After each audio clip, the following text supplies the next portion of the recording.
चलिए बच्चों आगे चलते हैं। जैसे हम लास्ट क्लास में डिस्कस कर रहे थे कि किस तरह से इलेक्ट्रोमैग्नेटिक वेव्स जनरेट होती है, और हम शायद इस नतीजे पे पहुंचे थे कि अगर कोई ऐसा चार्ज पार्टिकल हो जो ऑसिलेट कर रहा हो, वैसे तो सिंपल कहूं तो कोई भी चार्ज पार्टिकल अगर एक्सेलरेट करता है तो वो इलेक्ट्रोमैग्नेटिक वेव्स को एमिट करता है। ऑसिलेटिंग चार्ज पार्टिकल भी ऑफ कोर्स है ना, हम जानते हैं इस बात को कि वो एक्सेलरेट तो करता ही है, उसकी वेलोसिटी लगातार चेंज होती है। अगर उसकी वेलोसिटी चेंज होती है तो ऑब्वियस बात है कि उसमें से भी इलेक्ट्रोमैग्नेटिक वेव्स लगातार एमिट हो सकती हैं। नेचर के अंदर बहुत सारे एग्जांपल्स ऐसे हो सकते हैं जिसके अंदर चार्ज पार्टिकल जो है वो लगातार ऑसिलेट करता है।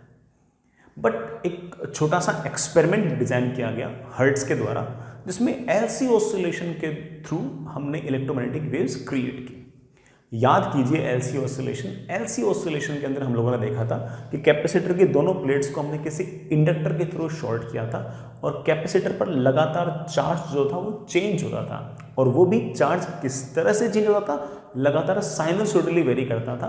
और बेटा कभी प्लस क्यू फिर माइनस क्यू फिर प्लस क्यू फिर माइनस क्यू, इस तरह से लगातार चार्ज चेंज हो रहा था, चार्ज भाग रहा था। ये जो भागता हुआ चार्ज था ये बड़े आराम से इलेक्ट्रिक फील्ड और मैग्नेटिक फील्ड क्रिएट कर सकता है, एक्चुअली करता है। ठीक है, तो चलिए देखते हैं, एक छोटा सा एग्जांपल देखते हैं। Next is generation of electromagnetic waves. It is, मैं एक बार एलसी ऑसिलेशन से समझा रहा हूं बेटा। इसका ये अर्थ बिल्कुल नहीं कि सिर्फ एलसी ऑसिलेशन से ही तुम लोग इलेक्ट्रोमैग्नेटिक वेव्स क्रिएट कर सकते हो। इलेक्ट्रोमैग्नेटिक वेव तो कभी भी कोई चार्ज पार्टिकल अगर ऑसिलेट करेगा किसी भी तरीके से तो वो लगातार इलेक्ट्रोमैग्नेटिक वेव्स क्रिएट करता रहेगा। हाँ, चार्ज के ऑसिलेट करने का एक अच्छा एग्जांपल है, दैट इज एलसी ऑसिलेशन। इस पर an experiment was conducted by Hertz। एक छोटा सा एक्सपेरिमेंट भी जाता है इस पर कंडक्ट किया गया। ठीक है, चलिए सुनिए, मैं एक छोटा सा एग्जांपल ले रहा हूं कि आपके पास एक कैपेसिटर है और t इज इक्वल्स टू 0 पर यहां पर चार्ज q है, यहां पर चार्ज माइनस q है, और इस कैपेसिटर का कैपेसिटेंस C है, और ये आपके पास इंडक्टर है। इंडक्टर का सेल्फ इंडक्टेंस आपके पास L है। यहां पर अगर चार्ज Q है तो ऑफ कोर्स यहां पर अच्छी खासी इलेक्ट्रिक फील्ड है। इस इलेक्ट्रिक फील्ड की वैल्यू तक हम लोगों को पता है बेटा, अच्छी खासी इलेक्ट्रिक फील्ड है। ये कहानी है t इज इक्वल्स टू 0 की। थोड़ी देर बाद में हम जानते हैं कि प्लेट्स पर चार्ज घटेगा। प्लेट्स पर चार्ज घटेगा तो दोनों प्लेट्स के बीच में जो इलेक्ट्रिक फील्ड है वो भी लगातार घटेगी, और ऑफ कोर्स इंडक्टर में करंट बढ़ेगा। किसी टाइम पर मान लेते हैं कि चार्ज घटते घटते यहां पर Q, यहां पर माइनस Q। चार्ज अगर Q और माइनस Q हो गया तो ऑब्वियस बात है कि इलेक्ट्रिक फील्ड कम हो गई है। कोई बात नहीं, अच्छा खासा इस टाइम पर कोई ना कोई करंट आ रहा होगा। इस टाइम के कैपिटल T/4 टाइम बाद आप जानते हो कि हमारा जो कैपेसिटर है उस पर चार्ज 0 रह जाएगा, और आपके इंडक्टर में से मैक्सिमम करंट गुजरेगा। अगर मेरे बच्चों की याददाश्त थोड़ी सी भी अगर ठीक है तो उन्हें तो याद भी होगा कि इस करंट की जो मैक्सिमम वैल्यू आएगी वो आएगी Q/√N से। लेकिन ये जो करंट यूं आ रहा ना, अब वो यहां पर चार्ज बढ़ाएगा और यहां पर चार्ज घटाएगा, मतलब 0 से भी कम कर देगा। थोड़ी देर बाद में हो सकता है कि यहां पर चार्ज आपके पास Q, यहां पर चार्ज माइनस Q। देखना बेटा, जैसे ही आपने यहां पर चार्ज Q और यहां पर चार्ज माइनस Q क्रिएट कर दी, ऑफ कोर्स इलेक्ट्रिक फील्ड आपके पास ऐसे आ गई है। आपके पास इलेक्ट्रिक फील्ड ऐसे आ गई, डायरेक्शन चेंज हो गई इलेक्ट्रिक फील्ड की। और थोड़ी देर बाद में करंट तो ऐसे आ ही रहा है, और अगर करंट यूं आएगा तो ये वाला चार्ज लगातार बढ़ेगा, ये वाला चार्ज लगातार घटेगा, सॉरी नेगेटिव में लगातार बढ़ेगा, ऐसे बोल दो। करंट लगातार कम होगा कम होगा कम होगा। थोड़ी देर बाद में कहानी ऐसी हो जाएगी कि यहाँ पर चार्ज माइनस Q, यहाँ पर चार्ज प्लस Q, और आपके इंडक्टर में से गुजरने वाला जो करंट है वो इस टाइम पर 0 हो जाएगा और फिर से आपकी इलेक्ट्रिक फील्ड जो है वो मैक्सिमम हो जाएगी। बस डायरेक्शन अपोजिट हो गई है। और उसके बाद वापस से वही कहानी रिपीट, लगातार अब वापस से चार्ज घटेगा, इलेक्ट्रिक फील्ड लगातार घटेगी।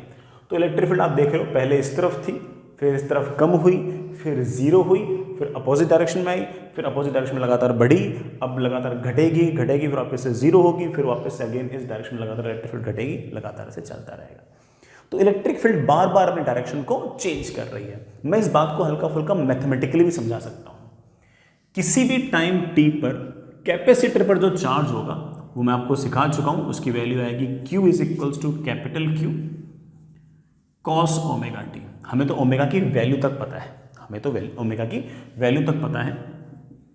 अगर आपको नहीं याद आ रही तो बेटा बता देता हूं, ओमेगा हम लोगों ने याद कर रखा है 1/√LC। किसी भी टाइम पर कैपेसिटर पर चार्ज ये होगा। अगर चार्ज ये होगा तो एक प्लेट की वजह से इलेक्ट्रिक फील्ड होगी Q/2A∪0, दूसरी वाली प्लेट की वजह से भी इलेक्ट्रिक फील्ड उसी तरफ होगी Q/2A∪0, और कुल मिलाकर यहां पर जो इलेक्ट्रिक फील्ड आएगी दोनों प्लेट्स के बीच में, that electric field will be Q/A∪0, by which I can say that is capital Q/A∪0 into cos of T/√LC. As you can see that कि this electric field is varying with time, और वो भी कैसे very कर रही है? Sinusoidally very कर रही है। कैसे वेरी कर रही है? साइनोसॉइडली वेरी कर रही है।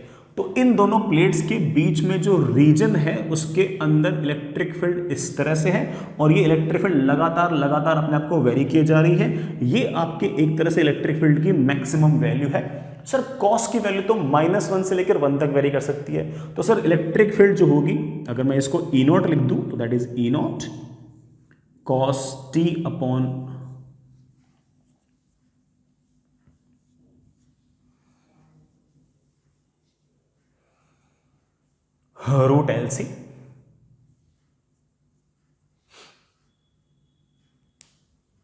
हाँ मैं कुछ कह रहा था, हाँ मैं कह रहा था कि इस कॉस ऑफ समथिंग की वैल्यू बेटा कहां से कहां तक वेरी करती है? -1 से लेके +1 तक। तो इलेक्ट्रिक फील्ड की वैल्यू वेरी कर रही है +E0 से -E0। -E0 का क्या अर्थ है मैं आपको बता चुका हूं। +E0 है ऐसे तो -E0 ऐसे, फिर +E0 ऐसे, -E0 ऐसे, फिर +E0 ऐसे, -E0 ऐसे। लगातार आपकी इलेक्ट्रिक फील्ड जो है वो टाइम के साथ वेरी कर रही है, और वो भी कैसे वेरी कर रही है? साइनोसॉइडली वेरी कर रही है। आप कहोगे सर इलेक्ट्रोमैग्नेटिक वेव जनरेट करने के लिए सिर्फ और सिर्फ इलेक्ट्रिक फील्ड से पार थोड़ी पड़ती है। सर काश मैग्नेटिक फील्ड भी होती। बिल्कुल होगी, चिंता मत करो, मैं हूं ना। देखते हैं मैग्नेटिक फील्ड कैसे क्रिएट होगी, अब उसको भी डिस्कस करते हैं।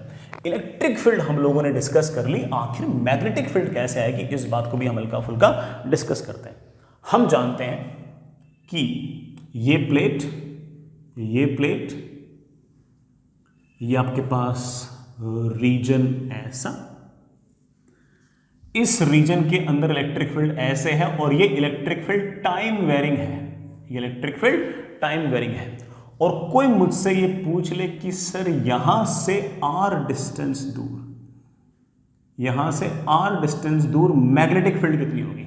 सर किस बात की मैग्नेटिक फील्ड? यहां पर तो करंट ही नहीं है, भले ही करंट ना हो, लेकिन यहां पर इलेक्ट्रिक फील्ड वेरी तो कर रही है। और अगर इलेक्ट्रिक फील्ड वेरी कर रही है तो जरूर यहां पर कोई ना कोई डिस्प्लेसमेंट करंट है, और इस डिस्प्लेसमेंट करंट की वैल्यू मेरे बच्चे जानते हैं। उन्होंने याद कर रखा है कि that is ε0 times d∅b/dt, sorry d∅e/dt। phi मतलब ना magnetic, sorry electric flux, that is ε0 times d/dt of कितना फ्लक्स गुजरेगा। अगर बेटा ये वाला प्लेट्स का एरिया अगर a है तो यहां पर a एरिया ले लो। इलेक्ट्रिक फील्ड पता है कितनी है? Q/A∪0 into cos of T/√LC। ये electric field into area, area से एरिया कैंसिल। डिस्प्लेसमेंट करंट की वैल्यू आ गई है, बड़ा देखना कितनी आ गई है? ε0 ठीक है, Q ठीक है, अरे ε0 से ε0 तो कैंसिल हो गया। कॉस ऑफ समथिंग का डिफरेंशियल होगा -1/√LC, कॉस का डिफरेंशियल आएगा sine T upon root L C. ये माइनस साइन तो सिर्फ और सिर्फ डायरेक्शन वायरेक्शन रिप्रेजेंट कर रहा है और कोई इसका बहुत बड़ा ऐसा कोई इतना अर्थ नहीं है। ये करंट आ गया, इस करंट के कारण आर डिस्टेंस दूर पर मैग्नेटिक फील्ड आएगी, वो भी ऐसे आएगी, यूं ऐसे मैग्नेटिक फील्ड आएगी। उस मैग्नेटिक फील्ड की वैल्यू हम लोगों को पहले से पता है, that is mu naught I upon 2πr। और मैग्नेटिक फील्ड की वैल्यू आ गई है, बड़ा बोलना कितनी वैल्यू आ गई मेरे पास मैग्नेटिक फील्ड की, mu naught upon 2πr multiplied by ये वाला करंट, करंट की वैल्यू है Q upon root L C into sine T upon root L C.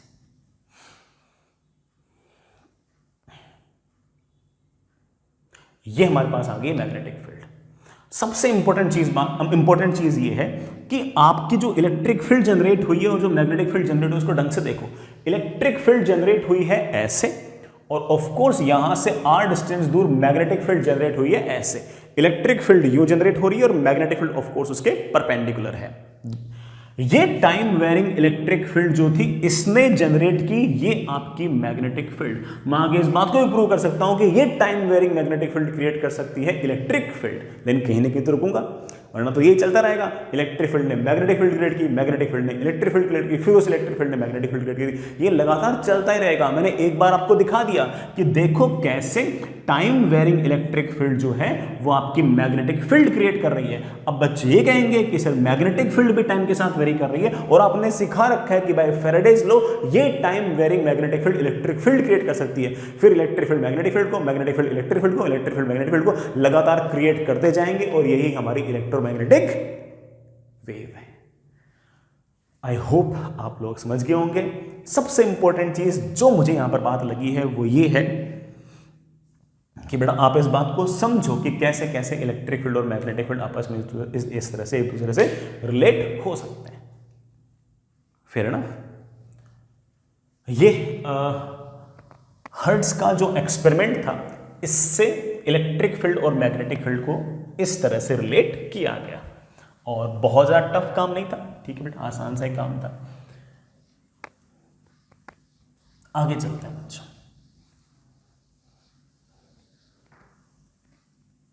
Next is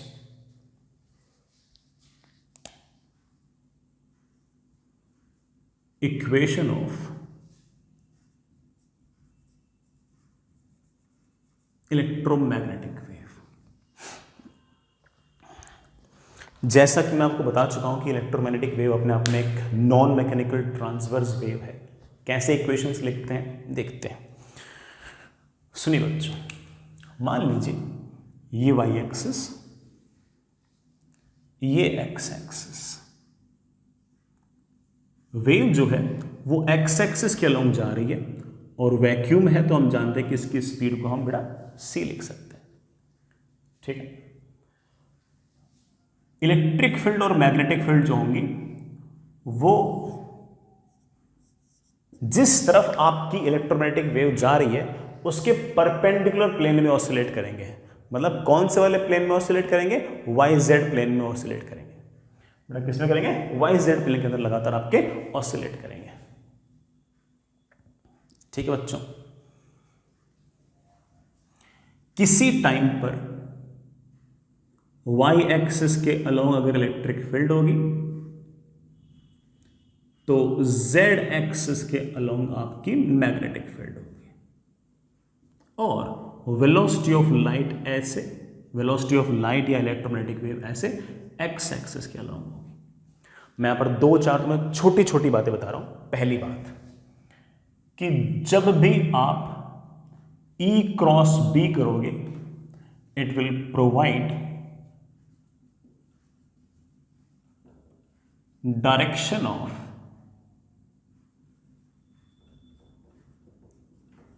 velocity of wave. Wave के पास किस तरफ वेलोसिटी है वो आप हमेशा E क्रॉस B से बता पाओगे।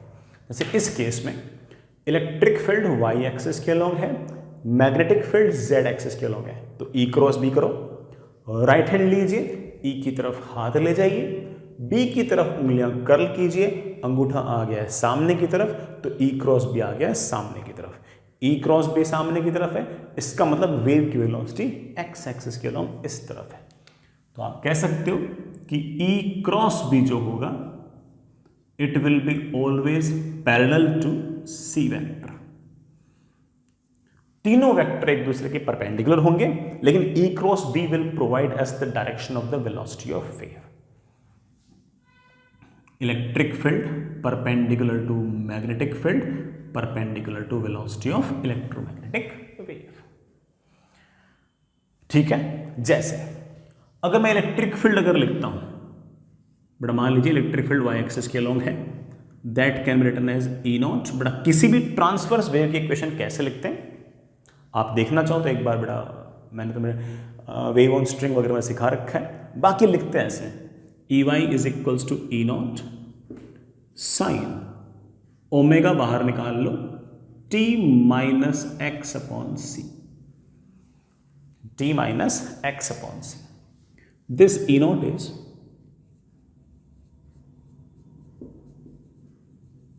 एम्पलीट्यूड ऑफ ईएम वेव, जो भी आपकी ईएम वेव है उसका amplitude. Omega is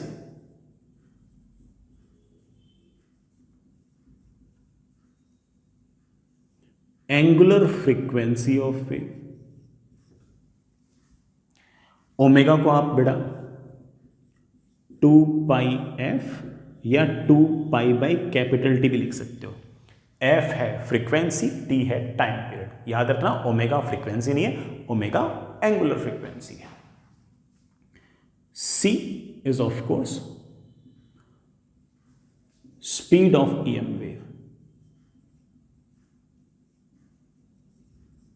speed of EM wave. अगर इस इक्वेशन में यहां पर नेगेटिव है, माइनस एक्स है, इसका मतलब वेव जा रही है पॉजिटिव एक्स एक्सिस के अलॉन्ग। अगर यहां पर नेगेटिव है it means that wave is travelling along positive x axis. कल को बड़ा मान लो यहां पर माइनस जेड बाई सी आ गया, इसका मतलब wave is travelling along positive Z axis. मान लो कल यहां पर माइनस वाई बाई सी आ गया, इसका मतलब wave is travelling along positive Y axis, ये मान लेना। अगर यहां पर कभी प्लस आ गया और इधर एक्स ही हुआ तो बोल देना कि wave is travelling along negative X axis. ठीक है, तो यहां पर x आता है, y आता है, z आता है, इससे डिसाइड हो जाएगा कि वेव जो है वो x के लॉन्ग जा रहा है, y के लॉन्ग आ जा रहा है, z के लॉन्ग जा रहा है। माइनस आ गया it means that wave is travelling along positive, plus आ गया तो wave is travelling along negative. ये इक्वेशंस कैसे आई हैं, ये वेव्स वगैरह में आपने हल्का फुल्का पढ़ रखा होगा, बहुत ज़्यादा जानने की जरूरत नहीं, इतने से वैसे बात बन जाएगी। ये हमारे पास इलेक्ट्रिक फील्ड की इक्वेशन है, किसी भी टाइम पर किसी भी एक्स पर ये आपकी इलेक्ट्रिक फील्ड। इसी तरह से हम मैग्नेटिक फील्ड की इक्वेशन भी लिख सकते हैं। Of course magnetic field is along Z axis, तो B Z can be written as B naught sine of omega T minus X upon C. बाकी सारी कहानी सेम है, सिर्फ और सिर्फ दो चीजें इंपॉर्टेंट है कि ये y में है तो ये z में है, because wave is travelling along x axis. ये बी नॉट जो है this is obviously amplitude of magnetic field. जो भी आपकी मैग्नेटिक फील्ड है उसकी मैक्सिमम वैल्यू जो है वो आपका बी नॉट है, उसकी जो मैक्सिमम वैल्यू है वो आपका बी नॉट है।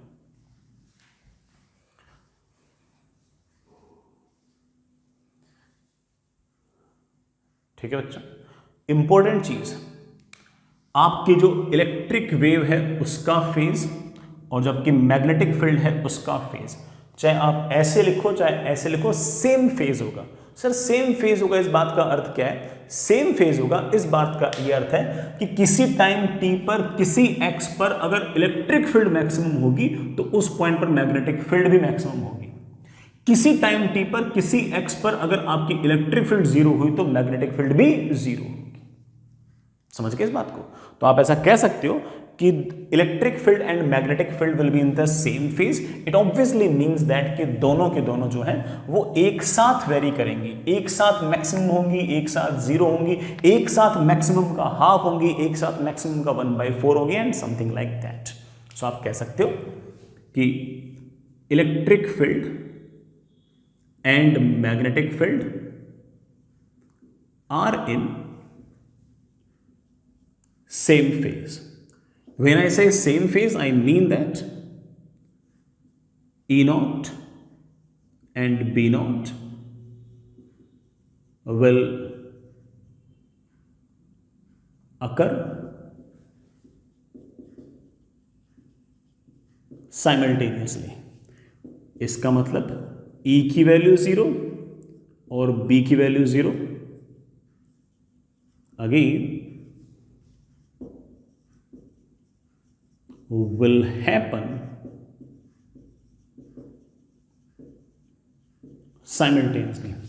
I mean that कि इलेक्ट्रिक फील्ड की जो वैल्यू है वो अपने मैक्सिमम की हाफ और मैग्नेटिक फील्ड जो है वो अपनी मैक्सिमम की half again will happen simultaneously. एक ही टाइम पर इलेक्ट्रिक फील्ड और मैग्नेटिक फील्ड जो अपने मैक्सिमम का हाफ होना, मैक्सिमम का 1/3 होना, मैक्सिमम का 1/4 होना, सेम टाइम पे होंगी, दोनों का फेज एग्जैक्टली सेम होगा। आई होप बेटा इस बात को आप तो समझ ही गए होंगे। तो इलेक्ट्रिक फील्ड और मैग्नेटिक फील्ड इस तरह से लगातार बेटा क्रिएट होते रहेंगे और इलेक्ट्रिक फील्ड मैग्नेटिक फील्ड को क्रिएट कर देगी, मैग्नेटिक फील्ड इलेक्ट्रिक फील्ड को क्रिएट कर देगी और इस तरह से लगातार वेव सामने की तरफ चलती जाएगी। ठीक है, मैं एक छोटा सा डायग्राम भी बनाना चाहता हूं। मान लीजिए इस तरफ है एक्स एक्सिस, इस तरफ है वाई एक्सिस और मेरी तरफ आता हुआ है जेड एक्सिस। वेव जो है वो इस तरफ जा रही है विद वेलोसिटी c और इलेक्ट्रिक फील्ड वाई एक्सिस के अलोंग है, तो ऑफ कोर्स मैग्नेटिक फील्ड आपका जेड एक्सिस के अलोंग। ठीक है, मान लीजिए t इज इक्वल्स टू 0 पर, x इक्वल्स टू 0 पर इलेक्ट्रिक फील्ड 0 है। बेटा इलेक्ट्रिक फील्ड 0 तो मैग्नेटिक फील्ड भी 0, इलेक्ट्रिक फील्ड 0 तो मैग्नेटिक फील्ड भी 0। फिर आपके पास बेटा थोड़ी सी इलेक्ट्रिक फील्ड आई, अरे भाई थोड़ी सी इलेक्ट्रिक फील्ड आएगी तो ऑब्वियस बात है कि थोड़ी सी मैग्नेटिक फील्ड भी आएगी और जैसे जैसे इलेक्ट्रिक फील्ड बढ़ेगी वैसे वैसे मैग्नेटिक फील्ड भी बढ़ेगी, वैसे वैसे मैग्नेटिक फील्ड भी बढ़ेगी। तो आप कह सकते हो कि वैसे वैसे मैग्नेटिक फील्ड भी आएगी। थोड़ी सी इलेक्ट्रिक फील्ड बेटा और बढ़ेगी तो ऑब्वियस बात है कि थोड़ी सी आपकी मैग्नेटिक फील्ड भी बढ़ेगी। Electric field magnetic field induce कर रही है, ये magnetic field electric field induce कर रही है। कभी ना कभी बढ़ते बढ़ते इलेक्ट्रिक फील्ड की वैल्यू मैक्सिमम हुई, इलेक्ट्रिक फील्ड की वैल्यू अगर मैक्सिमम होगी तो ऑफ कोर्स मैग्नेटिक फील्ड की वैल्यू भी बढ़ते बढ़ते मैक्सिमम होगी। फिर ऑफ कोर्स अब इलेक्ट्रिक फील्ड घटेगी और इलेक्ट्रिक फील्ड अगर घटेगी तो आपकी मैग्नेटिक फील्ड भी घटेगी और अगर इलेक्ट्रिक फील्ड घटते घटते और कम हुई तो मैग्नेटिक फील्ड भी और कम होगी।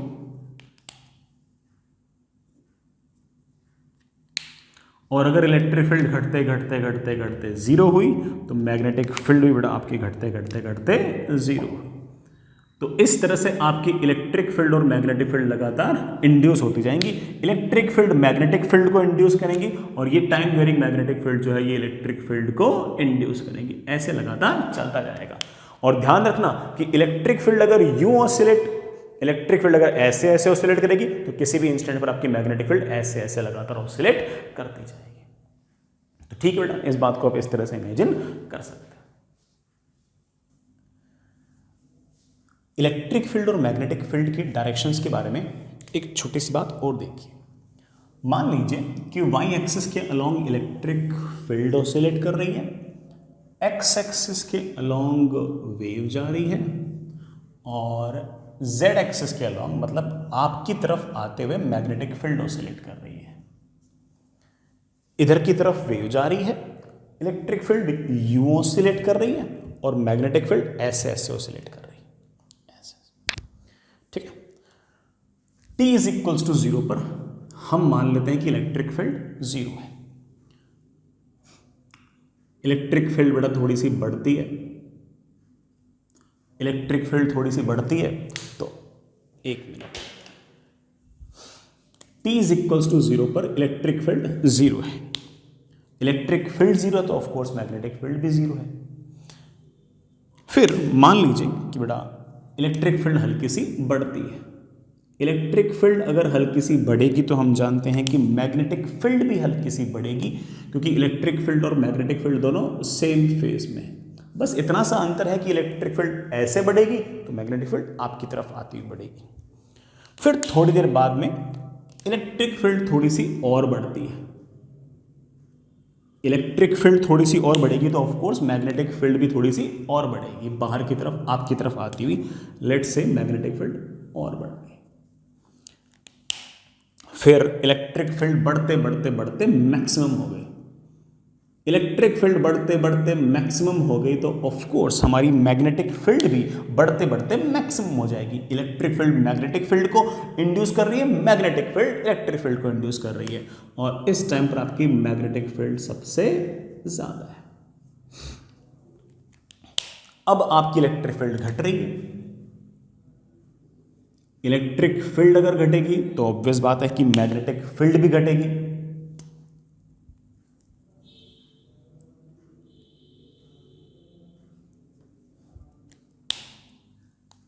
इलेक्ट्रिक फील्ड अगर और घटेगी तो मैग्नेटिक फील्ड आपकी और घटेगी,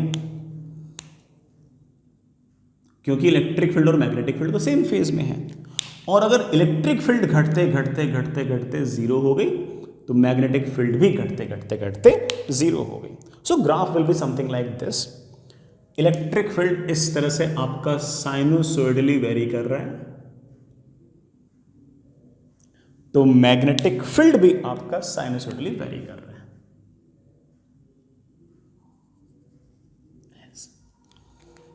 फेयर इनफ। फिर आपका इलेक्ट्रिक फील्ड अपनी डायरेक्शन चेंज करता है, क्योंकि इलेक्ट्रिक फील्ड पॉजिटिव भी हो सकता है, नेगेटिव। अब इलेक्ट्रिक फील्ड नेगेटिव डायरेक्शन में हल्का सा बढ़ा है।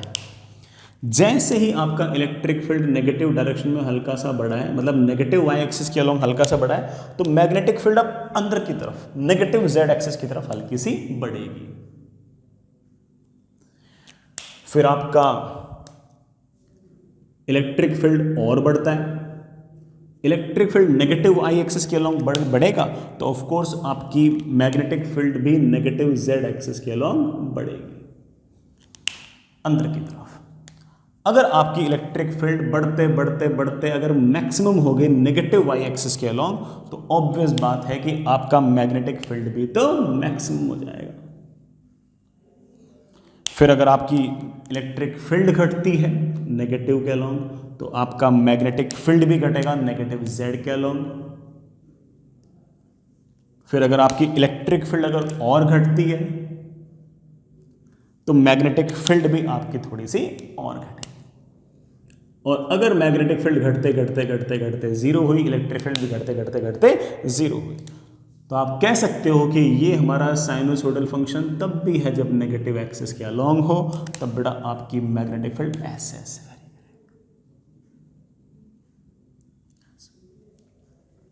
ये लगातार आगे चलता जाएगा चलता जाएगा चलता जाएगा चलता जाएगा। इलेक्ट्रिक फील्ड आपकी यूं ही ऑसिलेट करती जाएगी, मैग्नेटिक फील्ड आपकी यूं ही ऑसिलेट करती जाएगी।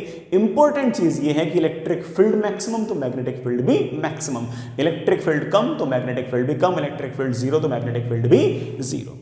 ये बात थी हमारी इलेक्ट्रिक फील्ड और मैग्नेटिक फील्ड की इक्वेशन को लेकर।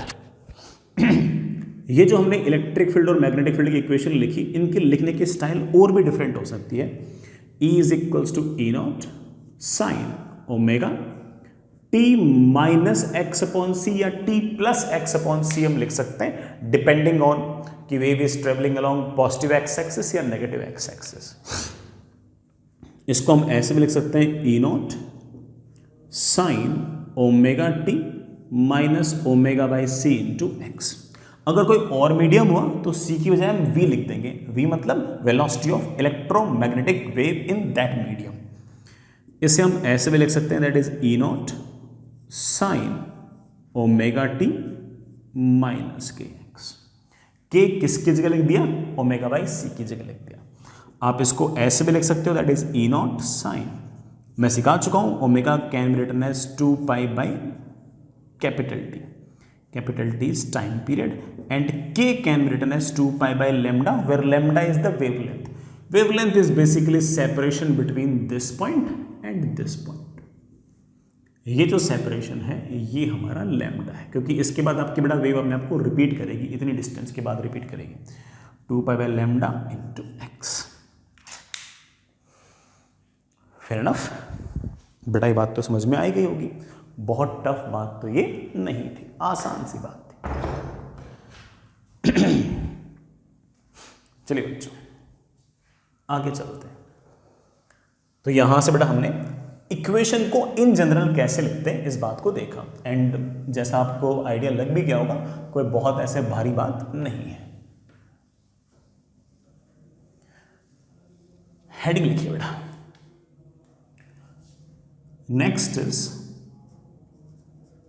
Very important relation between electric field and magnetic field in EM wave. किसी भी ईएम वेव के अंदर इलेक्ट्रिक फील्ड की वैल्यू और मैग्नेटिक फील्ड की वैल्यू के बीच एक छोटा सा रिलेशन है जो हमें याद रखना है, जो हमें याद रखना है, and it is something like this कि इलेक्ट्रिक फील्ड की maximum value is C times magnetic field की maximum value, is C times magnetic field की मैक्सिमम वैल्यू, ऐसे याद रखना है। दोनों तरफ साइन ओमेगा टी माइनस के एक्स से अगर मल्टीप्लाई कर दूं तो मेरे पास आएगा E naught sine omega T minus के X is equals to C times B naught sine omega T minus के एक्स।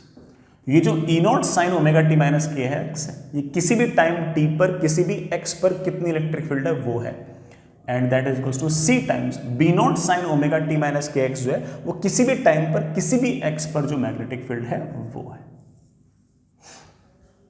तो जो आपको याद रखना है वो याद रखना है कि E is equals to C B जो फॉर्मूला है वो मैक्सिमम वैल्यू के लिए भी एप्लीकेबल है और किसी भी टाइम पर इलेक्ट्रिक फील्ड और मैग्नेटिक फील्ड के लिए भी वैलिड है। द रीजन इज कि जब आपकी magnetic field maximum magnetic field का हाफ होगी उसी टाइम पर इलेक्ट्रिक फील्ड भी तो उसका हाफ होगी।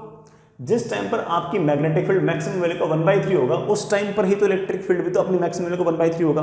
तो ये जो फॉर्मूला है ये सिर्फ और सिर्फ मैक्सिमम वैल्यूज के लिए ही नहीं है, बल्कि किसी भी टाइम पर किसी भी एक्स पर इलेक्ट्रिक फील्ड और मैग्नेटिक फील्ड के बीच में ये वाला फॉर्मूला वैलिड है। एक बात और मैं कहूंगा आपको, सी वेक्टर और बी वेक्टर के बीच में एंगल 90 है। मैं आपको बता चुका हूं कि वेलोसिटी ऑफ लाइट अगर ऐसे है, वेलोसिटी ऑफ ईएम वेव अगर ऐसे है और मैग्नेटिक फील्ड अगर ऐसे है तो इलेक्ट्रिक फील्ड यूं आएगी, इलेक्ट्रिक फील्ड यूं आएगी। तो जरा देखो, B आपकी तरफ, C आपकी तरफ, B की तरफ हाथ ले गया, C की तरफ उंगलियां कर्ल की तो अंगूठा आ गया इलेक्ट्रिक फील्ड की तरफ। तो मैं वेक्टर फॉर्म अगर कहना चाहूं तो मैं ऐसा कह सकता हूं कि E naught is basically B naught cross C। बेटा क्रॉस प्रोडक्ट में तुम जानते हो B naught into C into sine of angle between them. आपके सी वेक्टर और बी वेक्टर के बीच में एंगल कितना है 90, तो वो बी नॉट इंटू सी आ जाएगा। और डायरेक्शन मैं आपको दिखा चुका हूं, बी नॉट ऐसे सी ऐसे, बी नॉट क्रॉस सी किया तो ई नॉट की तरफ आ गया। इसको आप ऐसे भी लिख सकते हो, किसी भी टाइम पर किसी भी एक्स पर इलेक्ट्रिक फील्ड वेक्टर फॉर्म में will be equal to B cross C. All these formulas are the formulas to remember। सारे के सारे फॉर्मूले याद रखने लायक हैं, काम के।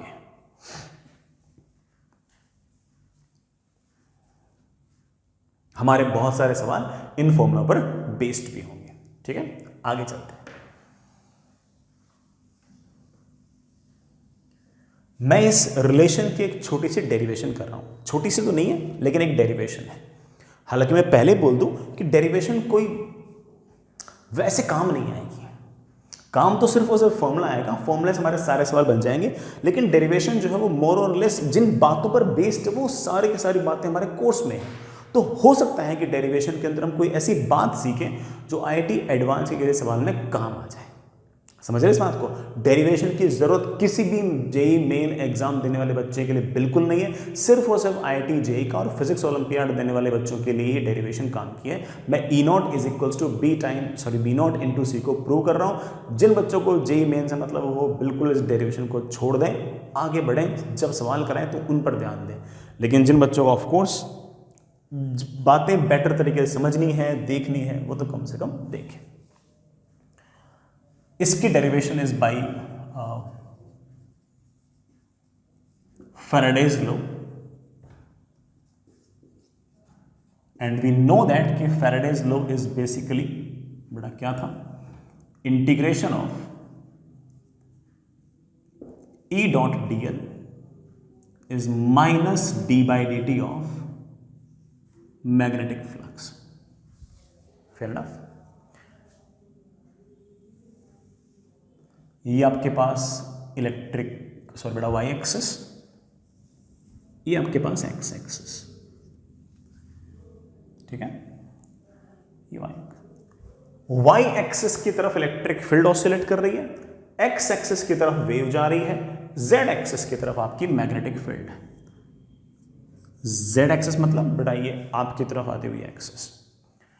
इलेक्ट्रिक फील्ड की मैं इक्वेशन लिख रहा हूं, E is equals to E naught sine omega, ऐसे लिख दो बेटा, ओमेगा टी माइनस के एक्स। और मैग्नेटिक फील्ड की इक्वेशन लिख रहा हूं, B naught sine omega T minus के एक्स। ठीक है बच्चों, electric field is varying like this and magnetic field is of course like this. Magnetic field ऐसे है, इलेक्ट्रिक फील्ड पूरे रीजन में ऐसे है। कोई इलेक्ट्रोमैग्नेटिक वेव जा रही है ऐसे, इलेक्ट्रिक फील्ड ऐसे ऑसिलेट करेगी, मैग्नेटिक फील्ड ऐसे ऑसिलेट करेगी। मैं यहां पर कुछ पॉइंट्स ले रहा हूं ऐसे,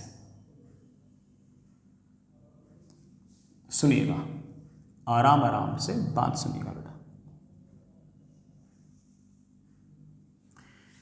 ये जो पॉइंट है ये है आपका x इक्वल्स टू x1, ये आपका पॉइंट है x इक्वल्स टू x2। ये बड़ा y एक्सिस की पैरेलल लाइन खींच रखी मैंने, इसकी लेंथ आपके पास l, ये l, ये a है, ये b है, ये c है, ये d है। Fair enough. x डिस्टेंस पर किसी टाइम t पर मान लेता हूं कि इलेक्ट्रिक फील्ड है ऐसे, y एक्सिस के अलोंग E। कितनी है बच्चे? x डिस्टेंस पर इलेक्ट्रिक फील्ड है E। ठीक है बेटा, मैं एक मिनट बेटा, x1 x2 पे जाए, मैं छोटा सा ये पॉइंट मेरे पास x1, ये पॉइंट मेरे पास x2। x1 डिस्टेंस पर इलेक्ट्रिक फील्ड है E एट x1, ठीक है। ये इंटू x1 नहीं है, ये है E एट x1। इसी तरह से x2 डिस्टेंस पर इलेक्ट्रिक फील्ड है ऐसे, इलेक्ट्रोमैग्नेटिक वेव के कारण, वो है इलेक्ट्रिक फील्ड एट x2। ठीक है, मैं इस पूरे लूप में इंटीग्रेशन ई डॉट डी एल निकालना चाहता हूं। पूरे क्लोज्ड लूप में मैं ई डॉट डी एल निकालना चाहता हूं। अभी निकालता हूं। पहले ए से बी निकालूंगा, फिर बी से सी निकालूंगा, फिर सी से डी निकालूंगा, और फिर डी से ए निकालूंगा। चलो बच्चों, ए से बी। ए से बी हम जानते हैं कि इलेक्ट्रोमैग्नेटिक वेव अगर यूं जा रही है तो इलेक्ट्रिक फील्ड ऐसे ऑसिलेट कर रही है। इलेक्ट्रिक फील्ड यूं है, ए से बी जाओगे तो तुम्हारा डीएल ऐसे आएगा, ई ऐसे आएगा, डीएल ऐसे आएगा। एंगल कितना हो गया? 90। तो उन दोनों का डॉट प्रोडक्ट क्या हो गया? 0। बी से सी, आपका ई है इस तरफ, आपका ई है इस तरफ, और आपका ये जो एल है ये भी है इस तरफ, ई भी इस तरफ, एल भी इस तरफ। एंगल हो गया 0। तो मैं कह सकता हूं कि E at x2 into L into cos of angle between them. इस तरफ बेटा ई है, इस तरफ ही आपका ये एल है, एंगल आ गया 0, cos 0 इज 1, लिखने की जरूरत नहीं है। प्लस सी से डी, वही कहानी, इलेक्ट्रोमैग्नेटिक वेव जा रही है ऐसे, इलेक्ट्रिक फील्ड है ऐसे, सी से डी आओगे तो आपका डीएल वेक्टर ऐसे आएगा, इलेक्ट्रिक फील्ड ऐसे आएगी, एंगल आएगा 90, एंगल 90, तो सी से लेकर डी तक आपका ई डॉट डीएल वापस से 0 आ जाएगा। डी से ए आना है, कोई बात नहीं बेटा, डी से ए आओगे तो आपका डीएल वेक्टर तो आएगा ऐसे, ई वेक्टर आएगा ऐसे, एंगल कितना हो गया 180, cos 180 कितना होता है -1, तो मेरे पास आ गया माइनस ई एट x1, x1 पर जो ई है मल्टीप्लाइड बाई यहां से तक की लेंथ, तो ई डॉट डीएल बड़ी मेहनत के बाद मेरे पास integration of E dot DL, बड़ी मेहनत के बाद मेरे पास आ गया बेटा, कितना आ गया ई at x2 minus E eight x1 times L. बढ़िया बेटा, LHS तो आ गया, RHS और चाहिए, minus D by D T of magnetic flux, इस लूप में से गुजरने वाला आखिर मैग्नेटिक फ्लक्स कितना है, मैग्नेटिक फ्लक्स तो होना ही चाहिए। हम जानते हैं कि इसमें से गुजरने वाला जो फ्लक्स होगा वो टाइम के साथ वेरी करेगा, उसी ने तो इस इलेक्ट्रिक फील्ड को इंड्यूस किया होगा, है कि नहीं। इलेक्ट्रिक फील्ड सॉरी, अगर मान लो इलेक्ट्रोमैग्नेटिक वेव यूं जा रही है तो इलेक्ट्रिक फील्ड यूं ऑसिलेट करेगी, तो मैग्नेटिक फील्ड ऐसे ऐसे ऑसिलेट करेगी, वो मैग्नेटिक फील्ड टाइम के साथ वेरी करेगी, तभी तो ये इलेक्ट्रिक फील्ड इंड्यूस हुई होगी। और ये मैग्नेटिक फील्ड और इलेक्ट्रिक फील्ड एक दूसरे से कैसे इंड्यूस होते हैं उनको आपस में रिलेट करते हुए हमारे पास फैराडेज लॉ है। सर फ्लक्स निकाल लोगे? हाँ निकाल लेंगे। यहां से आप x डिस्टेंस दूर जाओ और ऐसे छोटा सा कट लो जिसकी विड्थ होगी dx। इलेक्ट्रिक फील्ड ऐसे तो मैग्नेटिक फील्ड तो ऐसे, बाहर की तरफ जो भी मैग्नेटिक फील्ड आ रहा है, मैग्नेटिक फील्ड है बाहर की तरफ, कितना है B0, x डिस्टेंस पर मैग्नेटिक फील्ड कितना है B0 sign omega T minus के एक्स, ये वाला एरिया वेक्टर कितना है L into D x. Magnetic field भी बाहर की तरफ, एरिया वेक्टर भी बाहर की तरफ, cos 0 लिख दो। सर मुझे तो पूरा फ्लक्स निकालना है, पूरा फ्लक्स निकालना है तो इंटीग्रेट कर देंगे, x की वैल्यू को कहां से कहां तक इंटीग्रेट करेंगे, x1 से लेके x2 तक। अगर आपको नेट मैग्नेटिक फ्लक्स निकालना है तो इंटीग्रेट कर दो x1 से लेके x2 तक। टी का कोई रोल नहीं है, टी को छेड़ने की जरूरत ही नहीं है। B0 constant, L constant, sine something something dx का इंटीग्रेशन, सबसे पहले जो x का कोफिशिएंट है माइनस के उससे डिवाइड कर दो, साइन का integration is minus cos of omega T minus के एक्स। लिमिट कहां से कहां तक लगानी है, लिमिट लगानी है x1 से x2। तो कुल मिलाकर मेरे पास फ्लक्स की वैल्यू आ गई है बड़ा, कितनी वैल्यू आ गई है, B0 बाहर, L बाहर, K बाहर, x को x2 रखो तो मेरे पास आ गया cos omega T minus k x2 minus cos of omega T minus k x1। ये ले बेटा, ये मैग्नेटिक फ्लक्स आ गया। ई डॉट डीएल पता है बेटा, ये LHS पता है, RHS पता है, सिर्फ और सिर्फ वैल्यूज पटकनी हमारा काम बन जाएगा। अब मेरे ख्याल से मुझे डायग्राम की जरूरत है नहीं यार, डायग्राम की मुझे एक बार कोई जरूरत है नहीं बेटा। वैसे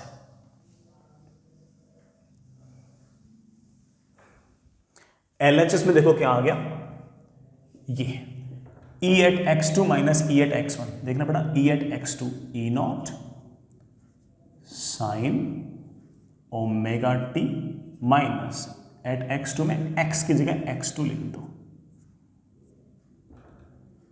minus E at x1, E at x1 आएगा E0 sine omega T minus k x1 पूरा इंटू L। ये तो आ गया LHS।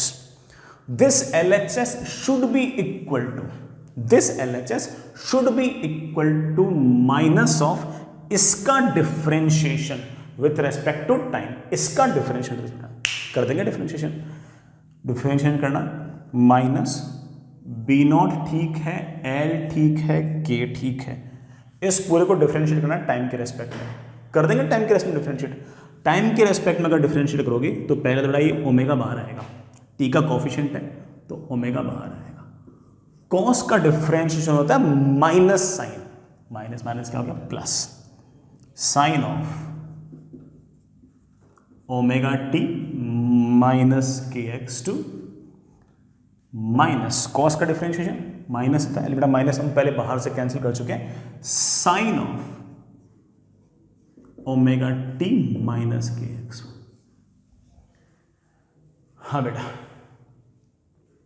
Sign omega T minus के X two, sine omega T minus के X one, sine omega T minus के X two minus sine omega T minus के X one. ये वाले टर्म, ये वाले टर्म, ये वाले टर्म, ये वाले टर्म आपकी कैंसिल हो गई है। इस ई नोट को बाहर निकाल लो।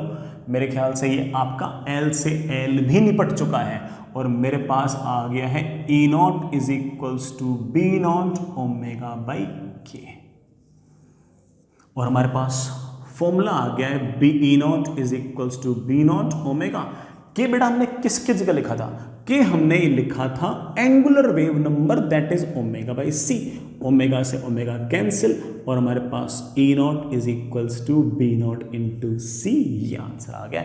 इलेक्ट्रिक फील्ड की maximum value will be magnetic field की मैक्सिमम वैल्यू टाइम्स सी। और आप ये भी लिख सकते हो कि electric field at any time T at any point X is equals to magnetic field at any time T at any X into C. I really hope बेटा आपको डेरिवेशन समझ में आ गई होगी।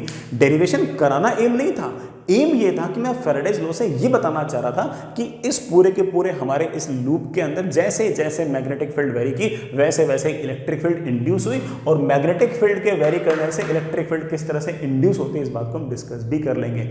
डेरिवेशन से सवाल थोड़ी होंगे, सवाल तो फॉर्मूले से होंगे, हम कर भी लेंगे। बट स्टिल कोई भी अगर अच्छा बच्चा होगा, शार्प बच्चा होगा, उसे तो ऑब्वियस बात है कि डेरिवेशन भी बिल्कुल एकदम दिमाग में सेट होगा कि हाँ यार कैसे कैसे दोनों चीज़ आपस में एक दूसरे के से रिलेट करते हैं, कैसे कैसे जेड एक्सिस के अलॉन्ग जो मैग्नेटिक फील्ड वेरी कर रही है उसके कारण वाई एक्सिस के अलॉन्ग इस तरह से इलेक्ट्रिक फील्ड वेरी की, वो भी कैसे, बाय फैराडेज लॉ। तो जो भी अच्छा बच्चा होगा उसको दिमाग में ऑफकोर्स ये बातें थोड़ी सी फैसिनेट तो करती हैं। बाकी ठीक है, कोई इतना बड़ा इशू नहीं है। आपको लगे कि सर तो बहुत ही टफ था, बहुत ही हाई फाई मामला था, कोई दिक्कत नहीं है, आप बेटा इसको छोड़ सकते हो और सिर्फ इतना याद कर ले, सवाल तो बन ही जाएगा, बना भी लेंगे अपन।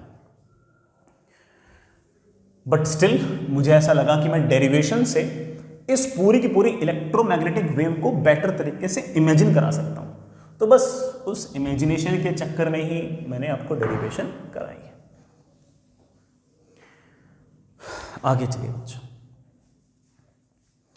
एक छोटा सा काम और। Next is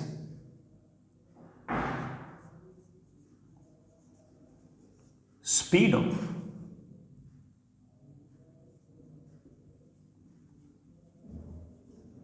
EM wave. Next is बेटा स्पीड ऑफ EM वेव। हालांकि हम जानते हैं कि बेटा स्पीड ऑफ EM वेव जो है वो वैक्यूम के अंदर 3 × 10⁸ मीटर्स पर सेकेंड होती है, मगर उसको भी हम हल्का फुल्का रिलेट भी कर सकते हैं, एक फॉर्मूला भी निकाल सकते हैं। जो स्पीड ऑफ लाइट है in vacuum, it is always equals to 1/√, vacuum की मैग्नेटिक परमिएबिलिटी टाइम्स आपकी परमिटिविटी।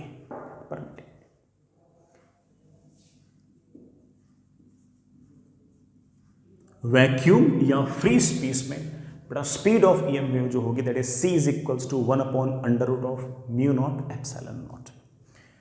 इसी तरह से और कोई मीडियम हुआ तो speed of wave will be उस मीडियम की परमिएबिलिटी और उस मीडियम का परमिटिविटी, उस मीडियम की परमिएबिलिटी और उस मीडियम की परमिटिविटी।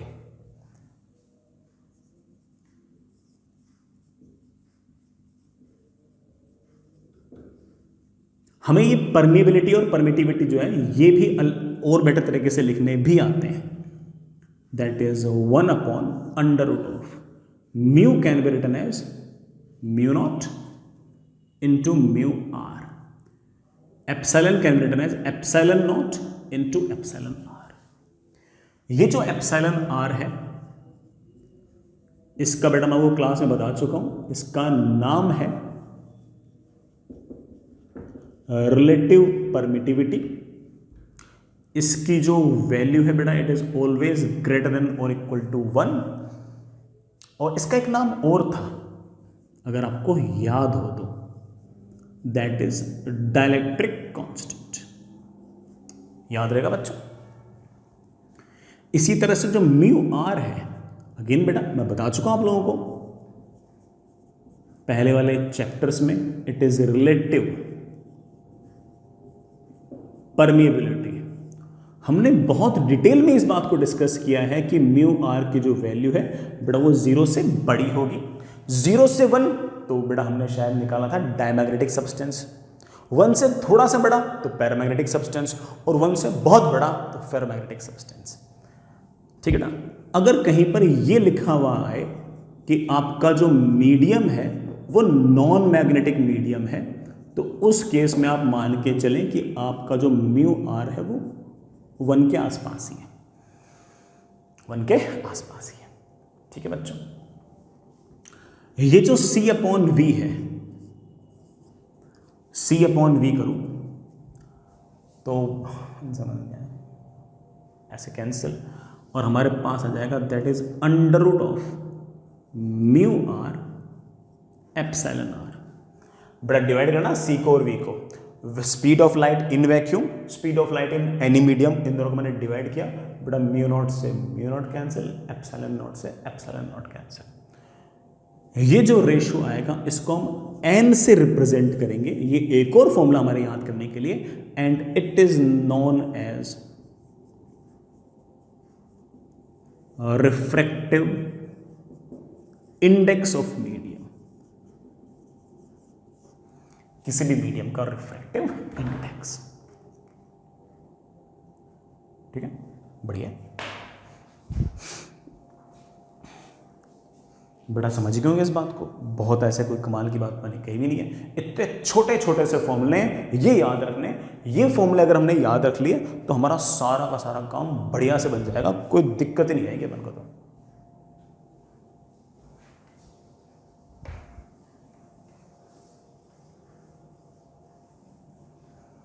लेकिन मैं आपको इसकी डेरिवेशन भी करा सकता हूं.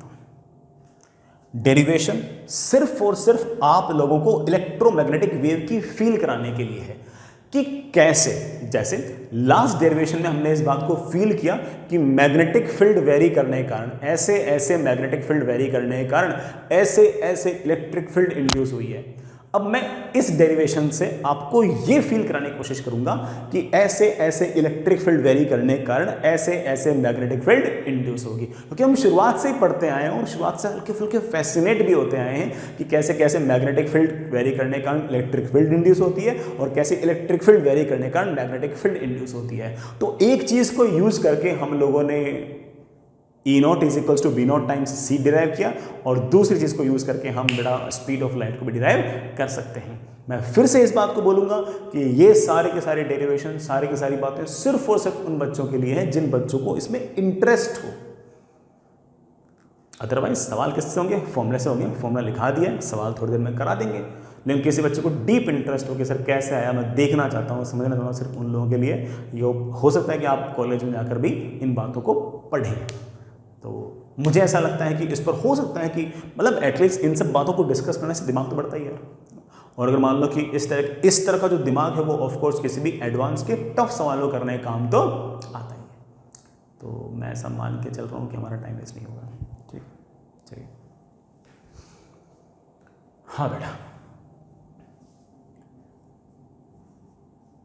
मैं इसकी डेरिवेशन कर रहा हूँ बाई एम्पियर्स लॉ. जैसे मैंने कहा कि बाई एम्पियर्स लॉ, तो मेरे बच्चे मनी मन सोच रहे हैं सर एम्पियर्स लॉ के अंदर करंट होता था और करंट के कारण मैग्नेटिक फील्ड आती थी. सर यहाँ पर तो इलेक्ट्रोमैग्नेटिक वेव जा रही है, कौन सा करंट, कैसा करंट, कोई करंट है ही नहीं। बेटा कोई बात नहीं, करंट नहीं है तो इलेक्ट्रोमैग्नेटिक वेव जा रही है, इसका मतलब टाइम वेरिंग इलेक्ट्रिक फील्ड है। टाइम वेरिंग इलेक्ट्रिक फील्ड है तो ऑफ कोर्स आपका डिस्प्लेसमेंट करंट है, और उस डिस्प्लेसमेंट करंट के कारण ऑफ कोर्स कोई ना कोई मैग्नेटिक फील्ड है। तो मैग्नेटिक फील्ड सिर्फ और सिर्फ वायर के कारण ही थोड़ी होती है बेटा, सिर्फ और सिर्फ करंट के कारण थोड़ी होती है। मैग्नेटिक फील्ड तो टाइम वेरिंग इलेक्ट्रिक फील्ड के कारण भी हो सकती है। तो चलिए उसके हिसाब से इस बात को, सारी बात को सोचने की कोशिश करते हैं, अच्छा लगेगा, बिल्कुल बढ़िया, मचा देंगे अपन, कोई दिक्कत नहीं है। हालांकि आखिर में ऐसा है कि रिजल्ट कोई तगड़ा आ जाएगा, वही आएगा जो लिखा था। सुनिए बच्चों,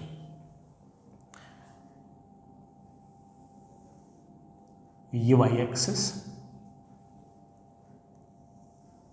ये एक्स एक्सिस, एक्स एक्सिस के अलोंग कोई इलेक्ट्रोमैग्नेटिक वेव जा रही है। उस इलेक्ट्रोमैग्नेटिक वेव की इक्वेशन है E is equals to E naught sine omega T minus के एक्स। मैग्नेटिक फील्ड की टर्म्स में लिखो तो B is equals to B naught sine omega T minus के एक्स। ये एक्स, ये वाई, बाहर की तरफ आपकी तरफ आती हुई जेड एक्सिस, आपकी तरफ आती हुई Z axis. Electric field vary कर रही है ऐसे, मैग्नेटिक फील्ड वेरी कर रही है ऐसे। तो करते हैं बातें। मैं देखो एक सर्किट, मैं एक ना क्लोज्ड लूप ले रहा हूं। एम्पियर्स लॉ लगाने के लिए लूप लेना पड़ता था, याद करो। लूप कैसे ले रहा हूं सुनना, यहां से x डिस्टेंस दूर जाऊंगा, लूप लूंगा ऐसे, फिर ऐसे, फिर ऐसे, फिर ऐसे। इस लूप में मैं एम्पियर्स लॉ लगाने की कोशिश करूंगा। तो चलिए, यहां से मैं x1 डिस्टेंस दूर गया, x1 डिस्टेंस दूर जाने के बाद मैंने आपकी तरफ आते हुए L लेंथ का एक लूप लिया, फिर ऐसे, फिर ऐसे x एक्सिस के तरफ बेटा मैं यूं गया, फिर वापस यूं आया और ऐसे। मैं फिर से बोल दूं ये लूप कैसा है। ये पॉइंट अगर A B C D, ये A आपकी तरफ B, B से C, C से D, D से A, ऐसा लूप है बेटा आपका। ये जो पॉइंट है ये आपका x1 डिस्टेंस पे है, ये पॉइंट आपका x2 डिस्टेंस पे है। Of course magnetic field, of course electric field ऐसे वेरी कर रही है, तो electric field is like this.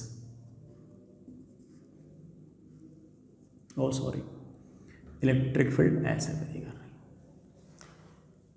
है। x1 डिस्टेंस पर मैंने ऐसे मैग्नेटिक फील्ड मान ली है, इस मैग्नेटिक फील्ड को मैंने B1 लिख दिया है। x1 डिस्टेंस पर मैग्नेटिक फील्ड B1 है, तो x2 डिस्टेंस पर मैंने ऐसे आपकी तरफ आती हुई मैग्नेटिक फील्ड मान ली है B2। ठीक है ना, x1 डिस्टेंस पर B1, x2 डिस्टेंस पर B2, ऐसे मैग्नेटिक फील्ड।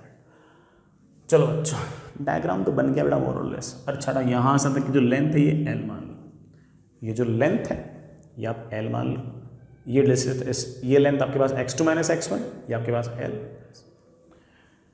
चलिए बच्चों, मैं एम्पियर्स लॉ लगाने के मूड में हूं। एम्पियर्स लॉ सेज दैट कि integration of B dot dl in a closed loop is always equals to mu naught times उस क्रॉस सेक्शन में से गुजरने वाला करंट। सर करंट तो है नहीं, इलेक्ट्रोमैग्नेटिक वेव है। करंट में दो टर्म्स होते थे, conduction current and displacement current. Conduction current तो है ही नहीं, कोई चार्ज तो भागा ही नहीं। कौन है यहां पे? Displacement current. किस कारण से? टाइम वेरिंग इलेक्ट्रिक फील्ड के कारण। और उसकी वैल्यू हम बताएं, उसकी वैल्यू होती है epsilon not times rate of change of electric flux. इसमें से कितना इलेक्ट्रिक फ्लक्स वेरी कर रहा है वो कर देंगे, सब कर देंगे। पहले LHS देखते हैं, B डॉट dl यहां कर दूं, integration of B dot dl आराम आराम से। पहले A से B निकालूंगा, फिर बी डॉट डी एल बेटा मैं बी से सी निकालूंगा, फिर सी से डी निकालूंगा और लास्ट में डी से ए निकालूंगा। ए से बी, ए से बी में मैग्नेटिक फील्ड है B1 और इस तरफ लेंथ भी है L, तो आप बोलोगे sir that is B1 into L plus C से सॉरी बी से सी, बी से सी, बी ये रहा सी रहा, बी से सी आओगे तो अगर डीएल वेक्टर ऐसे, बी वेक्टर आपकी तरफ, एंगल कितना हो गया 90, तो दोनों का डॉट प्रोडक्ट आएगा 0। सी से डी, सी से डी आपका बी है ऐसे, सी से डी आपका डीएल वेक्टर आएगा ऐसे, एंगल कितना हो जाएगा 180, कॉस 180 कितना -1, तो बी डॉट डीएल पॉजिटिव आएगा नेगेटिव आएगा, नेगेटिव आएगा, कितना आएगा -B2 इंटू एल। डी से ए तक बेटा आप समझ गए, डी से ए ऐसे है, मैग्नेटिक फील्ड ऐसे है, सॉरी डी से ए ऐसे है, मैग्नेटिक फील्ड ऐसे है, एंगल बेटा 90 है, तो डॉट बेटा आपका 0।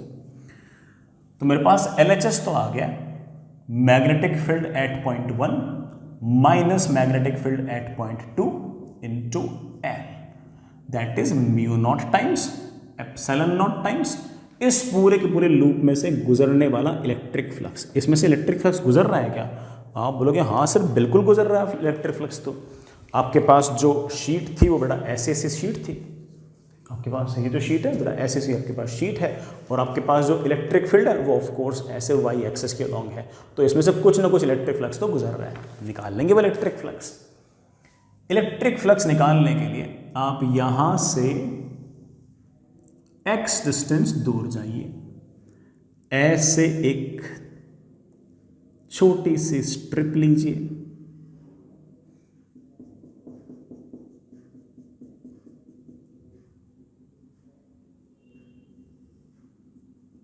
इस स्ट्रिप का एरिया वेक्टर आएगा ऊपर की तरफ L into D x, electric field भी ऊपर की तरफ, तो आप बोलोगे सर छोटा सा फ्लक्स गुजरेगा, वो फ्लक्स होगा इस पॉइंट पर electric field into area, area है L इंटू डी एक्स।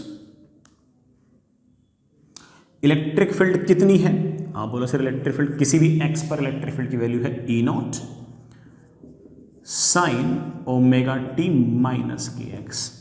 ये वाला फ्लक्स तो आपने सिर्फ और सिर्फ इसमें से निकाला है, सर मुझे तो पूरे में निकालना है, तो इंटीग्रेट कर दो। x को कहां से कहां तक वेरी करोगे? x1 से x2 तक। तो पूरा अगर आपको इलेक्ट्रिक फ्लक्स निकालना है तो इंटीग्रेट कर दो। अभी करता हूं, ई नॉट बाहर, एल बाहर, बाकी इस साइन वाले रहते का इंटीग्रेशन करना है, अभी कर देंगे। साइन के x के साथ इंटीग्रेट करना है, dx लिखा हुआ ना, माइनस के x का कोफिशिएंट है तो माइनस के से डिवाइड। साइन का इंटीग्रेशन होता है कॉस, सॉरी साइन का इंटीग्रेशन होता है minus cos, minus minus cancel, cos of omega T minus के एक्स। लिमिट कहां से कहां तक लगाने के लिए कहा था? x1 से x2। तो हमारे पास म्यू नॉट एप्सिलॉन नॉट ठीक है, d by D T of electric flux. कितना आ गया आपका इलेक्ट्रिक फ्लक्स? इलेक्ट्रिक फ्लक्स आ गया है ई नॉट बाहर, एल बाहर, के बाहर। बेटा x1 से x2 तक लिमिट्स लगानी है तो सिर्फ एक्सप्रेशन बच जाएगा cos omega T minus k x2 minus cos omega T minus k x1।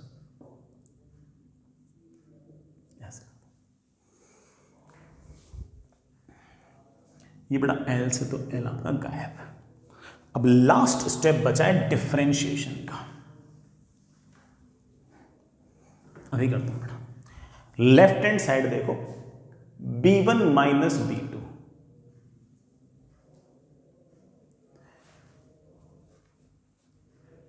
हाँ बेटा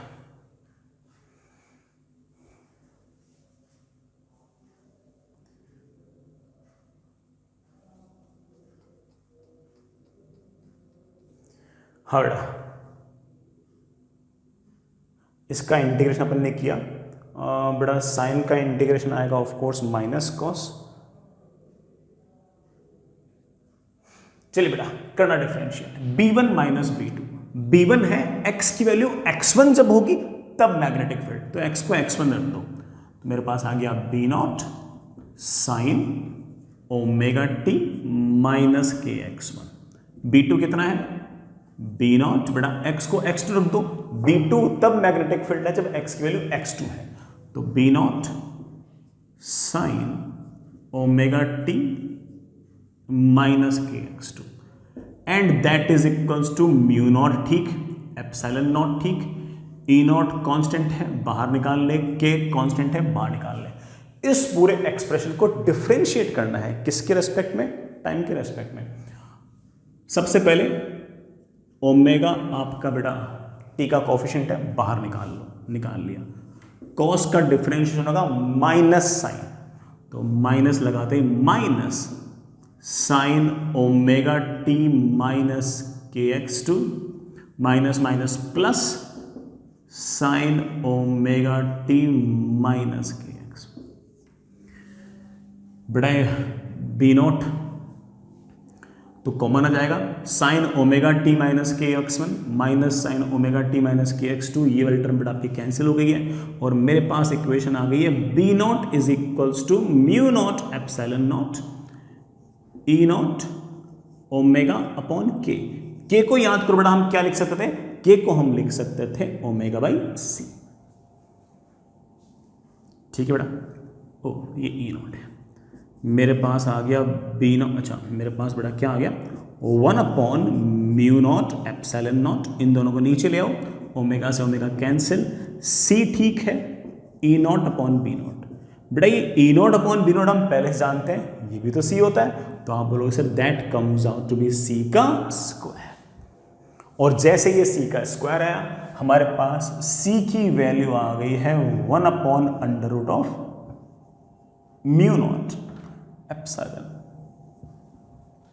इंपॉर्टेंट चीज ये नहीं कि ये रिजल्ट है, इंपॉर्टेंट चीज ये है कि कैसे हमने ये जो सरफेस ली, हमने ये जो सरफेस ली ऐसे आपकी तरफ z की तरफ आते हुए, इसमें से कैसे कैसे इलेक्ट्रिक फील्ड वेरी की, उस इलेक्ट्रिक फील्ड के वेरी करने के कारण कैसे कैसे इस तरफ मैग्नेटिक फील्ड इंड्यूस हुई, और कैसे मैं इस इलेक्ट्रिक फील्ड और मैग्नेटिक फील्ड को रिलेट करके वेलोसिटी ऑफ लाइट या वेलोसिटी ऑफ इलेक्ट्रोमैग्नेटिक वेव को निकाल सकता हूं। इंपॉर्टेंट ये है, रिजल्ट तो अपन शुरुआत में लिख के बैठे हैं, रिजल्ट तो बेटा हम शुरुआत में लिख के बैठे हैं, थोड़ा सा मिस हो गया।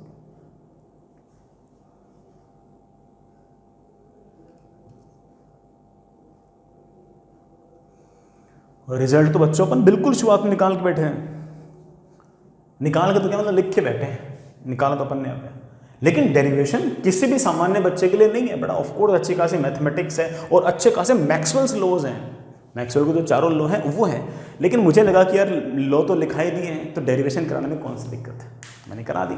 और इस तरह की मैथमेटिक्स थी जो हमारे कोर्स में है, भाई ऐसा तो नहीं कोई सेकंड ऑर्डर डिफरेंशियल इक्वेशन आ रखी हो, हमारे मैथमेटिक्स पढ़ी नहीं रखी हो, सिंपल वही हमने जो इंटीग्रेशन डिफरेंशिएशन जो क्लास 12th में पढ़े हैं वही सारे के सारे हैं। सो डेरिवेशन कराने में मुझे कोई ऐसा नुकसान नहीं लगा, बल्कि मुझे ऐसा लगा कि इस डेरिवेशन करने से तुम लोगों को इस बात की फील बेटर तरीके से आएगी कि देखो कैसे इलेक्ट्रिक फील्ड के वेरी करने से मैग्नेटिक फील्ड इंड्यूस हो रही है और कैसे मैग्नेटिक फील्ड के वेरी करने से इलेक्ट्रिक फील्ड इंड्यूस हो रही है। और किसी बच्चे को ऑफ कोर्स अगर इन डेरिवेशन से ये बातें बढ़िया तरीके से चमकती हैं, दिमाग में सेट होती हैं, तो वो तो फिर ऑफ कोर्स कुछ भी कर सकता है, वो तो हर चीज समझ गया, अंदर तक सारी की सारी बात समझ गया, उसको तो हर चीज का आइडिया लग गया। ठीक है, तो मैं आपको मेन बातें बता चुका हूं।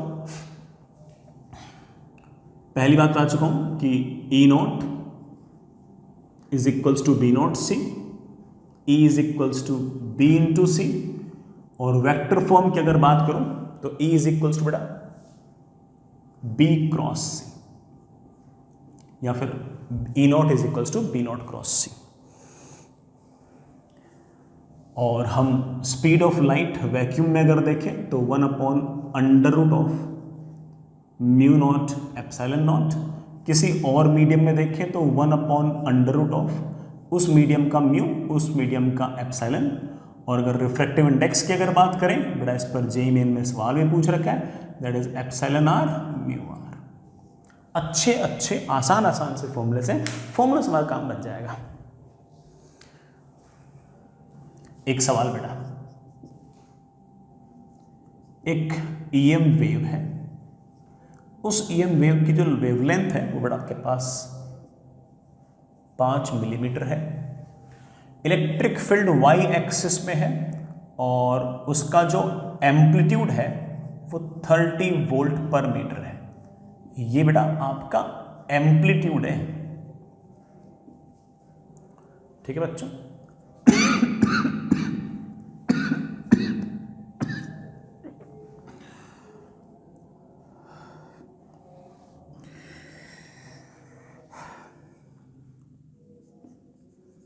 पॉजिटिव एक्स एक्सिस के अलोंग वेव ट्रेवल कर रही है और वेलोसिटी ऑफ लाइट बड़ा आपके पास c है। c की वैल्यू लिखना चाहता तुम जानते हो। पॉजिटिव एक्सिस के अलोंग वेव जा रही है। पहला सवाल तो है फाइंड b नॉट। दूसरा सवाल है find equation of wave. Equation of wave बड़ा आप दो स्टाइल से लिख सकते हो, इलेक्ट्रिक फील्ड की फॉर्म में भी लिख सकते हो, मैग्नेटिक फील्ड की फॉर्म में लिख सकते हो। सर आपको कैसे पता लगा कि मैग्नेटिक फील्ड जेड एक्सिस के अलोंग है? Velocity of light x axis के अलोंग है, इलेक्ट्रिक फील्ड वाई एक्सिस के अलोंग है, तो पक्की बात है कि मैग्नेटिक फील्ड जेड एक्सिस के अलोंग है। बिकॉज वी नो दैट कि मैग्नेटिक फील्ड को वेलोसिटी के साथ अगर मैं क्रॉस प्रोडक्ट करूंगा तो हमारे पास इलेक्ट्रिक फील्ड डायरेक्शन आ जाएगी। तो सवाल बेटा दो पूछ रखे, एक तो बी नॉट कितना है और इक्वेशन ऑफ वेव लिखो। सिर्फ इतना सा काम है, बस इतना सा ही काम हमें निपटाना है। अभी करते हैं B naught. B naught is of course E naught upon c. E naught कितना है? इलेक्ट्रिक फील्ड की मैक्सिमम कितनी है? 30 volt per metre upon c, that is 3 × 10⁻⁸। मेरे ख्याल से 10⁻⁻7 आ गया होगा। Of course everything is in SI unit, tesla is the unit. Sir electric field लिख देंगे बेटा, क्यों लिख देंगे? इलेक्ट्रिक फील्ड की maximum value 30 volt per metre sine of omega T minus के एक्स। वेव जा रही है पॉजिटिव एक्स एक्सिस के अलोंग, इसलिए आप लिख सकते हो ओमेगा टी माइनस के एक्स। सर के कितना होगा बेटा? के होगा 2π/λ। लैम्डा है बेटा 5 मिलीमीटर। एसआई यूनिट में लिखना चाहे तो ऐसे लिख दे, मिलीमीटर को मीटर में। तो मेरे पास ऊपर तो आ गया 2000π/5, तो मेरे पास ये शायद 400π आ गया। तो के की जगह मैंने लिख दिया 400π।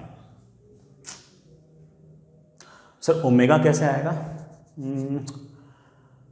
हम जानते हैं कि k इज ω/c, तो हम ओमेगा को लिख सकते हैं k × c, दैट इज 400π × 3 × 10⁸ बड़ा देखना ओमेगा कितना हो गया। ओमेगा मेरे पास हो गया 12 × 10⁸, सॉरी 10⁻10π।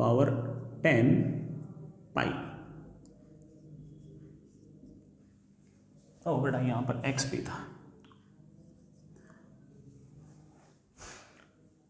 ओमेगा टी माइनस के एक्स। लेकिन जितनी इंफॉर्मेशन दे रखी है उससे मैं ये नहीं बता सकता कि उस वेव का फेज कांस्टेंट क्या है। मतलब आखिर जो थीटा वगैरह लगता है तो आप ऐसे प्लस थीटा में छोड़ सकते हो। ओमेगा टी माइनस के एक्स बोलने का तो ये अर्थ हो गया कि बेटा टी इक्वल टू 0 पर एक्स इक्वल टू 0 पर इलेक्ट्रिक फील्ड 0 ही है। वैसा सवाल में दे तो रखा नहीं है, तो मैं आखिर में एक थीटा जोड़ दिया कि मैं तो इतने बता सकता हूँ। सर मैग्नेटिक फील्ड अच्छा बेटा लिखना चाहूँ तो लिख सकते हो दैट जे कैप और यहाँ पर वेक्टर लगा दूँ। क्यों? क्योंकि इलेक्ट्रिक फील्ड किस तरफ है? जेड के अलोंग है। मैग्नेटिक फील्ड बेटा मैक्सिमम वैल्यू है 10⁻⁻7 टेस्ला और बाकी तुम जानते ही हो साइन ऑफ सेम बेटा इसकी डायरेक्शन है के कैप, उधर के कैप लगा दिया तो वेक्टर लिख दो। सर फेज वो का वो क्या लिख दिया? वही होता है तो वही लिखेंगे और क्या लिखेंगे? Electric field and magnetic field are in same phase. और मैं पहले बोल दूं सवाल में जितनी इंफॉर्मेशन थी उससे मैं ये फेज कांस्टेंट नहीं बता पाया, बाकी सब बता दिया। फेज कांस्टेंट अगर मान लो कि पूछा होता सवाल के अंदर तो ऑफ कोर्स कोई ना कोई में कंडीशन देते कि t इज इक्वल टू 0 पर x इक्वल टू 0 पर इलेक्ट्रिक फील्ड ई नॉट है, ई नॉट का हाफ है, ई नॉट का √2 है, कुछ देते। दिया तो है नहीं, तो अपन तो सिर्फ इतना ही लिख सकते हैं। ठीक है बच्चों, आगे चलिए बेटा।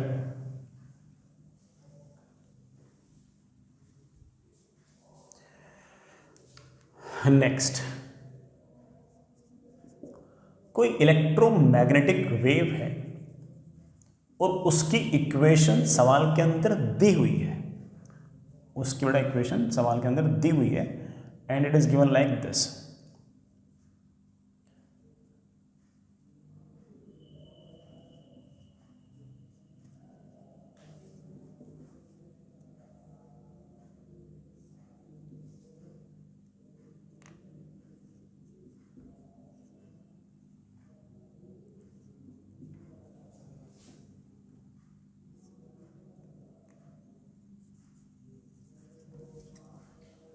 ये इक्वेशन दी हुई है, ठीक है। छोटे छोटे सवाल होंगे, आराम से करना। Find maximum value of magnetic field, find angular frequency, angular wave number,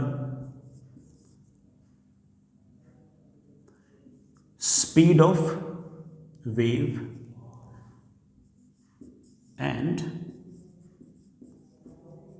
refractive index of medium। इस मीडियम का रिफ्रैक्टिव इंडेक्स क्या है? इतनी बातें पूछ रहा हूं तुम लोगों को, पहले ये करो। हाँ बेटा, ई नॉट मुझे दे रखा है 300 वोल्ट पर मीटर, तो मैं जानता हूं कि बी नॉट आएगा of course E naught upon c, that is 300 upon 3 into 10 raised to power 8। 3 से 3 cancel, 10 raised to power -6 Tesla. Angular frequency बेटा इक्वेशन कंपेयर कर लो, साइन ओमेगा टी माइनस के एक्स, ये ओमेगा है 6 into 10 raised to power 8 of course radian पर second. Compare किया तो क्या आ गया 4, बेटा इसकी यूनिट होगी radian per metre. Sir velocity of wave क्या होगी? बेटा वेलोसिटी ऑफ वेव सिखा रखा तुम लोगों को सर 3 × 10⁸ मीटर पर सेकेंड होगी, पता नहीं, हो भी सकती है। अगर वैक्यूम होता तो पक्की बात है कि speed of wave 3 × 10⁸ metre per second होती। अभी कितनी होगी मुझे नहीं पता, देख लेते हैं। Speed of wave is of course omega upon के। ओमेगा मुझे पता है 6 × 10⁸ और k है बेटा 4, I think that is 3/2 × 10⁸ metre per second. ये तो वैक्यूम में जो स्पीड थी उसकी जस्ट हाफ दे रखी बेटा, और अगर इसकी हाफ दे रखी है तो पक्की बात है कि बेटा इसका कोई ना कोई रिफ्रैक्टिव इंडेक्स भी होगा। सर कितना रिफ्रैक्टिव इंडेक्स होगा? यार इस मीडियम का रिफ्रैक्टिव इंडेक्स अगर लिखना हो तो तुम जानते हो दैट इज c/v, कि velocity of light in vacuum divide by velocity of light in this medium. तो जैसे मैंने लिखा कि that is 3 × 10⁸ metre per second divide by 3/2 × 10⁸ metre per second cancel, और हमारे पास यूनिट लेस डायमेंशन लेस 2 आ गया। Unit less dimension less तो आना ही था, रिफ्रैक्टिव इंडेक्स की ना तो कोई यूनिट होती ना कोई डायमेंशन होती, तो रिफ्रैक्टिव इंडेक्स हमारे पास आ गया 2। हमारे पास रिफ्रैक्टिव इंडेक्स आ गया 2। इसी में लास्ट सवाल, if medium is non magnetic, find its dielectric constant. Dielectric constant ये बेटा एक टर्म और थी,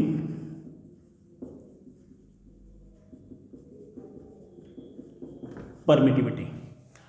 तुम जानते हो यार, refractive index is under root of epsilon r mu r. Refractive index दे रखा है 2, मीडियम में नॉन मैग्नेटिक है तो म्यू आर की वैल्यू तो 1 होगी, तो एप्सिलॉन आर इंटू 1, मेरे पास एप्सिलॉन आर की वैल्यू आ गई है 4।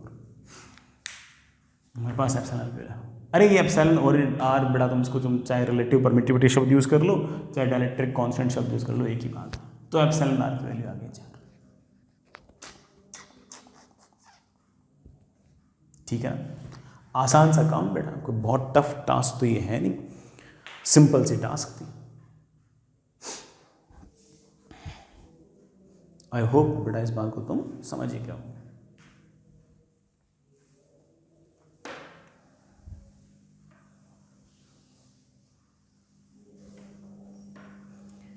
एक सवाल और करो बेटा, ऐसे ही सवाल है, मतलब ठीक है, फॉर्मूला बेस्ड सवाल है, तुम समझ ही बेटा सवाल कैसे कैसे पूछते हैं इसके अंदर। हमारे पास कोई इलेक्ट्रोमैग्नेटिक वेव है और वो वाई एक्सिस के अलोंग है, एक्स एक्सिस के अलोंग बड़ा वेव जा रही है और इक्वेशन दे रखी है E Y is equals to 600 volt per metre sine of omega T minus के एक्स। ये ओमेगा टी माइनस के एक्स देख के आप समझिए कि वेव जा रही है एक्स एक्सिस के अलोंग, इलेक्ट्रिक फील्ड वेरी कर रही है वाई एक्सिस के अलोंग, तो ऑफ कोर्स यहां पर जे कैप आ जाएगा, और of course magnetic field very करेगी जेड एक्सिस के अलोंग। ठीक है, इस रीजन के अंदर एक इलेक्ट्रॉन है बेटा, एक इलेक्ट्रॉन है, और वो जो इलेक्ट्रॉन है वो किसी इंस्टेंट पर भाग रहा है with speed 2 × 10⁻⁷ metre per second, और वेलोसिटी उसके पास है जे कैप में। इलेक्ट्रॉन है, उसके पास वेलोसिटी है 2 × 10⁻⁷ मीटर पर सेकेंड, और पूरे रीजन में एक इलेक्ट्रोमैग्नेटिक वेव है जिसकी इक्वेशन ये है। समझ गए इस बात को? इलेक्ट्रोमैग्नेटिक वेव जा रही है और जिस रीजन में इलेक्ट्रोमैग्नेटिक वेव जा रही है उस रीजन के अंदर एक इलेक्ट्रॉन है जो वाई एक्सिस के अलोंग इतनी वेलोसिटी से जा रहा है। फाइंड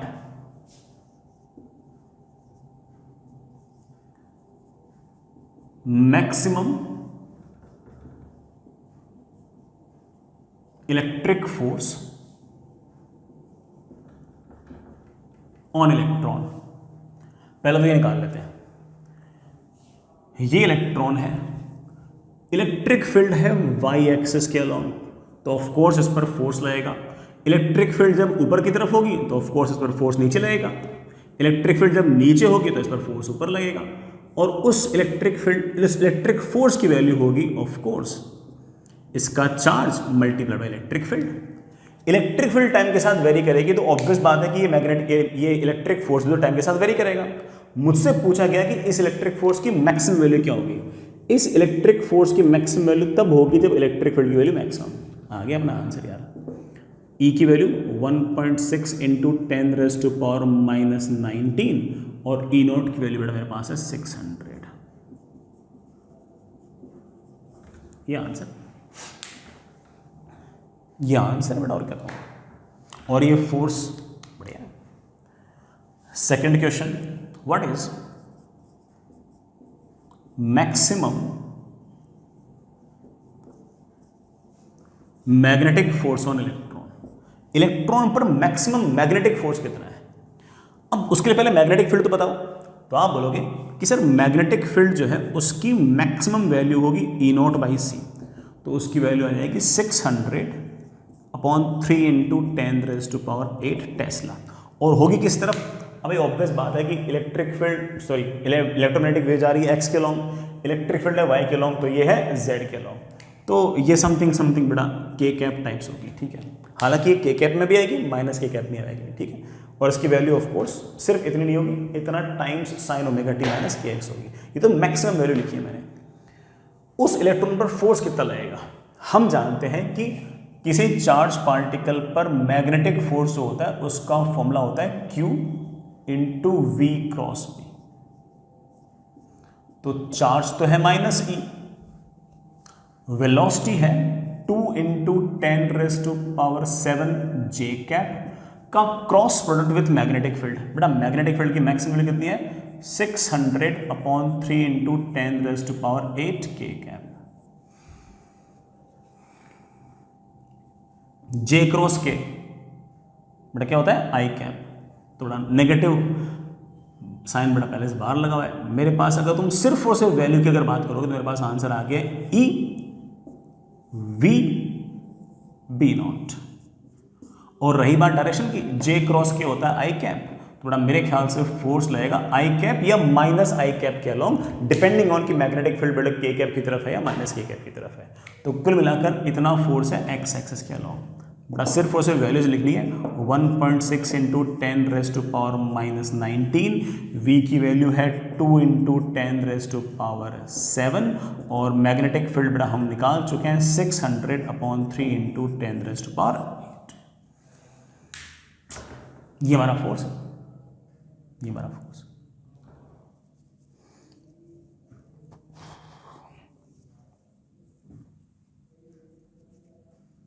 ये हमारा फोर्स।